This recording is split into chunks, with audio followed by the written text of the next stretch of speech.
I know this is sudden, but can you stay at my place for a month, starting next month? This utterly unexpected request came from the newly transferred female chief, who had suddenly called me in. It was more than enough to throw me into a state of confusion. This utterly unexpected request came from the newly transferred female chief, who had suddenly called me in. We're not close enough for me to be living at her place. Excuse me. While I was taken aback, the chief blushed, fidgeting in embarrassment. Through this request from the chief, my life was about to take a significant turn. My name is Thomas Mason. I'm 32 years old and work at an elderly care facility. I've always loved interacting with older folks since I was a kid, being quite the granny's boy, so caregiving is the perfect job for me. However, the caregiving staff at work are mostly women in their 50s and 60s, and there are only 2 men, me and the chief. That's why the chief and I often take on heavy lifting, and I was a little dissatisfied with the unfair division of work. But I can't voice such complaints to female staff. The chief, who was the only one I could rely on, has already passed the age of 65 and will retire. Once the chief retires, will I help everyone with their work? Well, until now, the work was finished because the chief helped me with the work. Such thoughts filled my mind, and I couldn't help but sigh. Then, the chief retired in no time, and a 35-year-old female chief was assigned from another department. My name is Kay Scott. Nice to meet you all. When she introduced herself to us, I felt that Miss Scott suddenly looked surprised when her eyes met mine, and quickly averted her gaze. Then, she continued with her greeting. What's going on? Does she know me? But I don't know her. I started working, with a little strange feeling. Unlike the previous chief, the new chief did not seem intimidated by the older staff in their 50s and 60s and was not shy about giving work instructions. Helen, one of the residents is calling you. Please attend to them. Jessica, you left meal assistants halfway to guide someone else to their room, didn't you? Please finish one task before moving on to the next. The new chief was brisk in her directives and closely observed the movements of the caregiving staff, giving necessary corrections. There was no wasted motion in her work, and her directions and reminders were always on point. However, the Queen Bee staff, who had been there for many years, didn't like being instructed by a younger chief. She's acting high and mighty for being so young. She's getting carried away just because she's the chief. Complaints about the chief had become commonplace at work. And for some reason, the chief didn't give me any work instructions. It was as if she thought, you can handle things on your own, right? Even without her saying it. Seeing this, the Queen Bee staff members started complaining about the chief again. It's weird how she only gives us instructions and doesn't say anything to Thomas.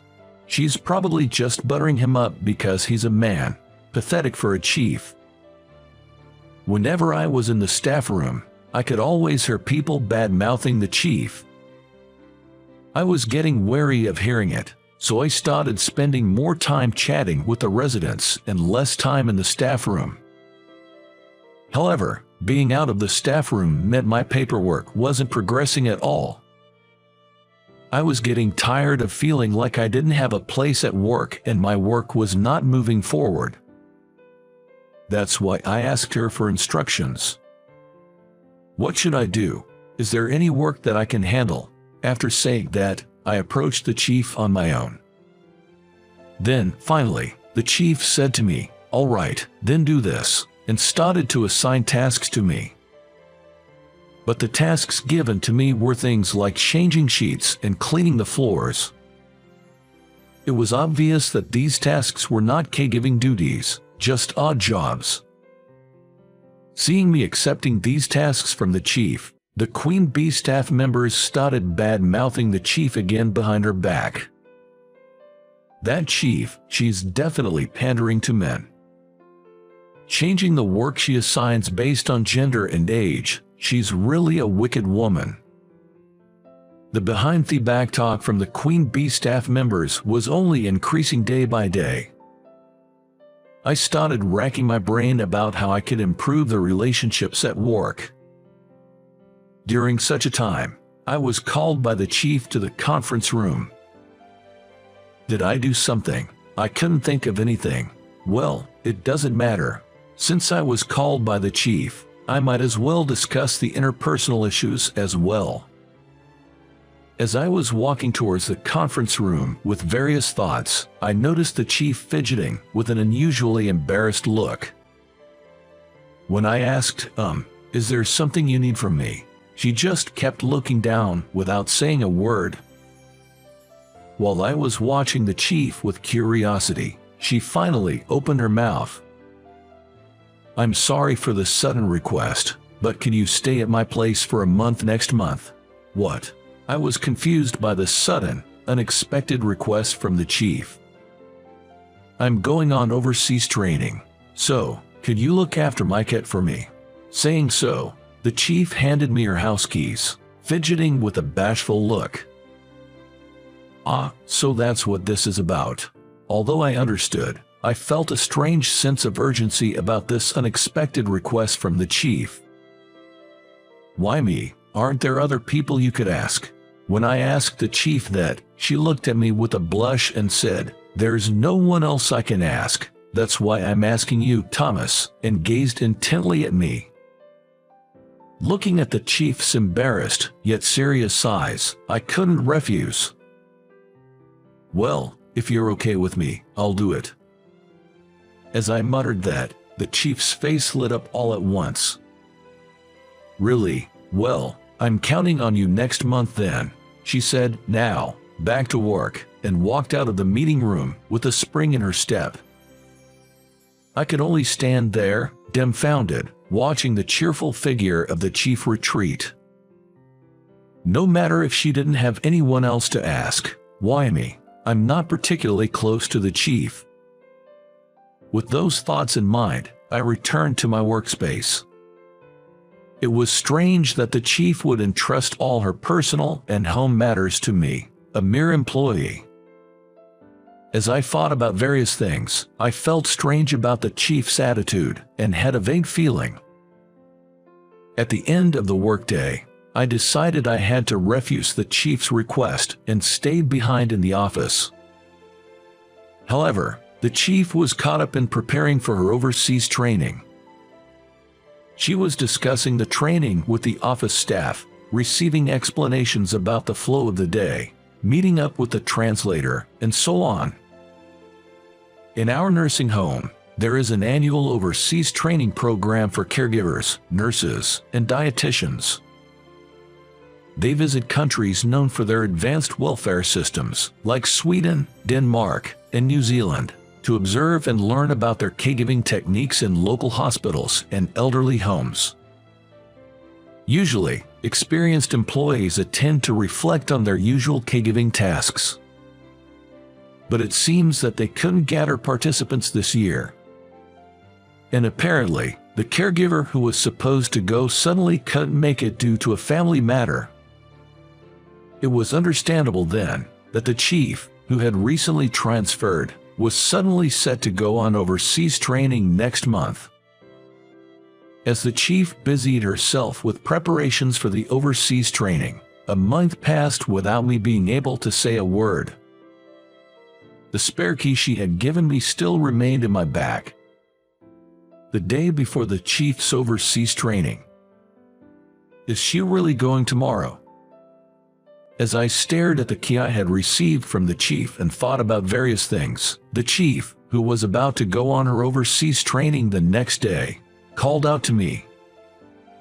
Could you drop by my place after work today? From tomorrow, I'll be relying on you to take care of my home daily. Upon hearing the chief's voice, I ended up having dinner at the chief's house after work that day. For some reason, although I should be visiting the chief's house for the first time, the apartment building seemed vaguely familiar. I thought about it for a while, but in the end, I couldn't remember anything, and with a feeling of unease, I entered the chief's home. As soon as I stepped into the chief's home, something black flew across in front of me. What? As I stood there in surprise, the cat, which had been on top of the cat tower until a moment ago, dashed into the depths of the room with great speed. She's incredibly shy around people. She's never let any visitors touch her. The chief explained this while putting down her bag, donning an apron, and starting to prepare dinner. Wait a minute, I've never owned a cat before. There's no way I can take care of one that's so timid. When I voiced my concerns, the chief waved me over to the kitchen and said, "Come over here." She then proceeded to teach me about the proportions and timing for preparing cat food and water. She even showed me how to clean the litter box. But even if I understand how to take care of her, I don't think I'll be able to bond with her. When I voiced this concern with a sigh, the chief responded, "You don't have to force yourself to get along with her. Just make sure you feed her and take care of the litter box. That's all you need to do." I was overwhelmed by the chief and reluctantly said, "I understand. I learned only the basics of cat care from her." Then, the chief hastily cooked dinner for me and left early the next morning for an overseas training program. The next day, I continued with my regular work as usual. Today, as well, I was busy with work, and before I knew it, it was past the regular time. "Oh, no! I have to take care of the cat," I exclaimed and quickly stood up, hastily clocked out, and headed towards Chief's house. When I arrived at the house, a swift black figure dashed past me. Looking up, I saw a cat tower next to the front door, and from it, the cat jumped down and fled into the room. Is it okay to jump down from such a high place? If this continues, she'll eventually get hurt. Saying so, I went into the room to replenish the cat's food and clean the litter box. As I did this, the cat was watching me intently through a gap in the sliding door of the bedroom. Come to think of it, I hadn't asked the chief for the cat's name. I took the liberty of naming her Fluffy and tried to beckon her over, but the cat hissed in intimidation. I worried that this situation might be causing the kitty some stress. I said to her, "I'm going home now, make sure you eat your food," and left Chief's house. For about a week, I went over to Chief's place daily. The cat seemed to find it strange that I, a stranger, not its owner, was visiting the house every day to feed it and clean its litter box. Slowly, she started venturing out from behind the sliding door of the bedroom, tentatively sniffing my bag. However, she would jolt and retreat back to the bedroom whenever I moved. Despite this, I felt like I was gradually closing the distance with the cat. In order not to startle her, I'd carefully place a treat in front of her, keeping my movements to a minimum. Then, even though she'd contemplate returning to the bedroom for a moment, she'd sniff at the treat and take a bite. With such persistent efforts, the cat started to come near me. She would sniff the hem of my clothes, back hunched in caution. She would surely bolt at an incredible speed if I made any sudden move. I was unable to move, frozen in place for several minutes. But today, I started work early at 7 a.m. and worked overtime. I ended up missing my lunch break and was famished. I desperately wanted to eat something, but I couldn't move. My hunger eventually won over, and I decided to move slowly. The chief had previously told me, "You can eat anything you find in the house." I got up as if in slow motion and went to the kitchen. Then, I opened the refrigerator and scanned its contents just with my eyes. For some reason, the cat did not run away, but slowly followed me, then just sat there watching me. I couldn't figure out what to eat, so I pulled out a fruit jelly that the chief had bought and placed it on the table. The cat, from under the table, looked up at me curiously as I sat there eating the fruit jelly for dinner. With all of this going on, I naturally became closer to the cat, and before I knew it, she didn't run away even when I touched her. In fact, she began to rub against me and purr. I had no idea why I was so favored, and of course, I couldn't ask the cat. I was filled with a sense of wonder, as I'd never touched a cat before. I was fascinated by how soft and comforting the cat was. Without realizing it, playing with Chief's cat had become my only source of comfort after a hard day's work. Today marks the final day of the Chief's overseas business trip. As always, I looked forward to playing with the cat and headed over to her house. Unusually, the cat was waiting for me at the entrance. "Ah, a welcome party, thank you," I said to the cat, giving it a scratch. As I was doing so, I felt something odd on my hand. What's this? Was this here before?" I thought to myself, feeling the cat's belly once again, and there it was, a lump, small like a marble. I don't know anything about cats, but the thought of the cat being sick filled me with anxiety. In a panic, I looked for a 24/7 veterinary clinic and rushed there. To my surprise, the vet's eyes widened in shock. "This seems to be a skin tumor. At this size, it would be very difficult to find unless you're frequently touching and checking the cat's body. Good find," he said. With a reassuring smile, he continued, "Given the small size, we can likely remove it completely with immediate surgery. We'll have to look at the pathology report for certainty, but we should schedule the surgery as soon as possible." Despite being a popular clinic with a 1-month waiting list for surgeries, it turned out there had been a recent cancellation, so I could book the surgery. I scheduled the surgery right there, and given my worry about the cat, I decided to stay at Chief's house for the night. This house, it felt familiar somehow, but it wasn't a place I knew. With that thought nagging at me, I laid down on the living room couch, petting the cat until, before I knew it, I fell asleep. The following day, the chief returned from her overseas training. "Was everything okay? Did anything happen?" The chief rushed over to me with a worried look.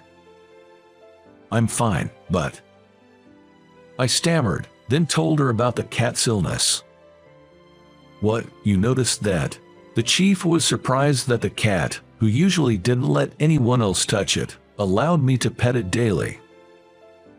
After her overseas training, she returned to a whirlwind of preparing for a presentation at a meeting and arranging for the cat's surgery. The cat's surgery, which I was worried about, was a success. The results of the pathological examination revealed that it was a malignant tumor. However, because it was discovered early, the cancer was completely removed, and the possibility of metastasis was considered very low. When she finally had a moment of calm, she wanted to thank me again, and I was invited to her house. As soon as I arrived at her house, the cat, with its eyes shining, approached me with its tail up. Watching me and the cat, who kept rubbing up against me fervently, the chief started to speak. "You've always been such a perfect gentleman, even back then. I can see why my sister and the cat chose you." I widened my eyes and asked, "What do you mean?" But as I looked at her face, I remembered something. I was always a bit more mature than my classmates in elementary school, partly due to my physical build. I know it might sound weird to say this, but I was a bit of a heartthrob and was quietly popular among the girls. In the 6th grade, I became an official couple with my first love, and our relationship lasted until middle school. Looking at us, her sister would watch us with an envious look, like you guys are lucky. Could it be? You're the sister of my first love. When I said that to the chief, he laughed with a bright smile and said, "Did you just notice?" Then, she told me a story. After my first love and I broke up in middle school, her parents divorced. Her sister went to live with their mother, and the chief went with their father. Their father passed away from cancer a few years ago. She hasn't been able to get in touch with her sister or her mother. Feeling left behind and lonely, Kay started keeping a cat a few years ago. This house is actually her childhood home, but it's changed a lot recently as the area has been developed into a new residential area. The apartment was also renovated, which is why I didn't recognize it. To distract herself from her loneliness, she had been putting on a brave face at work. And then, she was transferred to my department, and we were reunited. I secretly had a crush on you as I watched how seriously you cared about my sister. Saying that, the chief smiled shyly. Unlike when she was at work, she had a really kind and cute atmosphere. I felt an electric shock course through me, blindsided by this unexpected revelation of our past connection. From that moment, I found myself frequently visiting her house to see the cat. "You've done so much for the cat. It's gotten much better thanks to you. I can't thank you enough." She'd repeatedly expressed her gratitude, to which I replied that I wanted something in return. When she asked what I wanted, without missing a beat, I pointed towards the entrance hall and said, "I'll take that." She looked confused until I held up the spare keys to her house. This is what I meant. Understanding dawned on her and her cheeks flushed a sweet pink. She was so cute that I hugged her. From that day on, our relationship officially started. "Just keep it quiet at work, okay?" she asked shyly. I noticed a softening in her personality since we started dating. Hasn't the chief been particularly nice to us lately? Maybe something good happened. Has she got a boyfriend now? As I watched her laugh off the remarks from the Queen Bee staff, I felt a sense of relief and couldn't help but smirk. I hope you enjoyed the story. Subscribing to the channel can be a great motivation for us. See you in the next video.